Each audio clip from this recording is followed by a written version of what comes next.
జై శ్రీరామ్. అందరికీ నమస్కారం. వెల్కమ్ టు న్యూస్ అఖండ. నేను మీ కస్తూరి శ్రీధర్.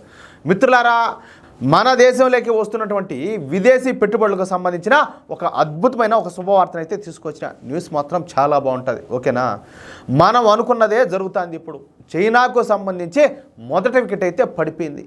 చైనా నుంచి అతిపెద్ద మల్టీనేషనల్ కంపెనీ చైనాను ఖాళీ చేసి మన భారతదేశంలో తమ పెట్టుబడులు అయితే పెట్టున్నది. ఇప్పటిదాకా చైనాకు లక్షల కోట్ల రూపాయల ఆదాయం తెచ్చిపెట్టిన ఆ కంపెనీ ఇప్పుడు చైనాను వదిలేసి మన భారత్కి అయితే రాబోతుంది. సరే, ఇక విషయానికి వస్తే, డొనాల్డ్ ట్రంప్ అమెరికా అధ్యక్షుడిగా ప్రమాణ స్వీకారం చేసిన తర్వాత చైనాను కార్నర్ చేయడం మొదలుపెట్టాడు. చైనాను ఒంటరి చేయడానికి విశ్వ ప్రయత్నాలన్నీ కూడా చేస్తున్నాడు. ఈ క్రమంలోనే చైనా పైన ఏకంగా 245% ఈ సుంకాలను అయితే విధించాడు. అంటే చైనా నుంచి అమెరికాకు దిగుమతి అయ్యే ప్రతి వస్తువు పైన అదనంగా 245% పన్నులు అయితే విధించాడు. ఎందుకంటే చైనాలో అమెరికన్ సంస్థలు లక్షల కోట్ల రూపాయల పెట్టుబడులు పెట్టాయి. కొన్ని కోట్ల మంది చైనీయులకు ఈ అమెరికన్ సంస్థలే ఉద్యోగ మరియు ఉపాధి అవకాశాలను కల్పిస్తున్నాయి. చైనాలో దాదాపుగా 8,000కు పైగా అంతర్జాతీయ సంస్థలు తమ కర్మాగారాలను స్థాపించాయన్నమాట. చైనాలో పెట్టుబడులు పెట్టినటువంటి ఈ సంస్థలు చైనాలోనే తమ ఉత్పత్తులను తయారు చేసి వాటిని అమెరికాకు ఎగుమతులు చేస్తున్నాయి. అంటే అమెరికానే చైనాను పెంచి పోషిస్తుందన్నమాట. పోనీ చైనాకి ఏమన్నా ఆ విశ్వాసం అమెరికా మీద ఉండదు అంటే ఆ విశ్వాసం కూడా లేదు.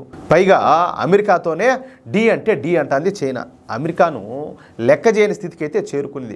అదే డొనాల్డ్ ట్రంప్ ఆగ్రహానికి కారణమైంది. అందుకే డొనాల్డ్ ట్రంప్ ఈ చైనా మీద ఏకంగా 245% పన్నులను అయితే విధించాడు. సరే, ఇక అసలు విషయానికి వస్తే, టెస్లా సంస్థ తెలుసు కదా మీకు. టెస్లా సంస్థ అనేది, ఈ టెస్లా సంస్థ అనేది ఎలక్ట్రిక్ కార్లను తయారు చేసేటువంటి అతిపెద్ద సంస్థ. ఎలక్ట్రిక్ కార్లను తయారు చేయడంలో ఈ టెస్లా కంపెనీకు తిరుగులే. ఈ టెస్లా సంస్థ తమ కార్లలో 90% కార్లను చైనాలోనే తయారు చేసి ఇతర దేశాలకైతే అమ్ముతూ ఉంటుంది. అంటే ఈ టెస్లా సంస్థకు సంబంధించినటువంటి అధిక లాభాలు చైనాకైతే పోతూ ఉంటాయి అన్నమాట. ఇక ఈ టెస్లా సంస్థ అధినేత అయినటువంటి ఎలాన్ మస్క్ మీకు అందరికీ తెలుసు. ఈయన ప్రపంచంలో ఉన్నటువంటి కుబేరుల్లో ఇతను కూడా ఒకడు.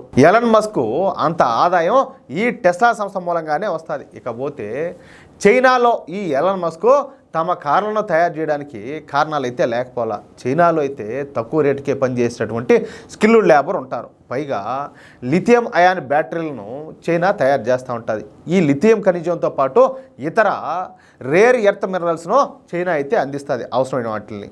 కాబట్టే ఎలాన్ మస్క్ తమ టెస్లా కార్లను చైనాలో తక్కువ ధరలకు తయారు చేసి ప్రపంచ దేశాలకైతే ఎగుమతులు చేస్తున్నాడు. అయితే ఇప్పుడు డొనాల్డ్ ట్రంప్ ఈ చైనా ఉత్పత్తులపైన 245% ఈ సుంకాలు విధించడంతో ఇక ఎలాన్ మస్క్ మైండ్ పోయినంత పని అయిపోయింది.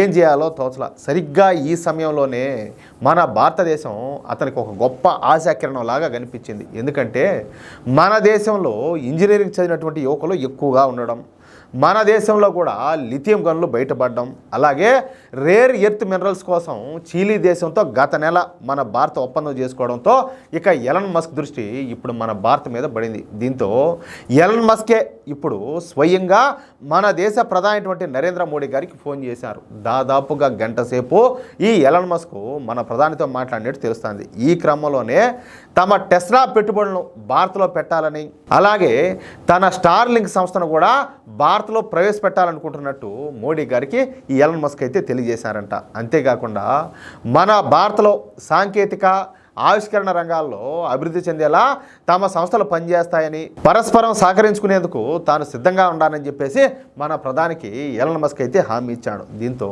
ప్రధాని మోడీ గారు కూడా అందుకు అంగీకరించాడు తెలుస్తుంది. ఎందుకంటే పెట్టుబడులు వస్తూ ఉంటే ఎవరైనా వద్దంటారా?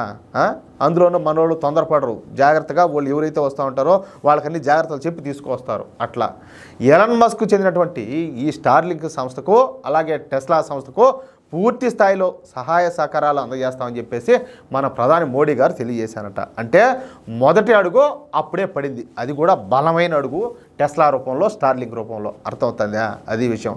ఇంకా ఇట్లాంటి అడుగులు చాలానే పడతాయి, చాలానే జరుగుతాయి. మొత్తానికైతే ఈ చైనా మనల్ని దెబ్బతీయాలనుకుంటుందా? మన భూభాగాన్ని ఆక్రమించదా?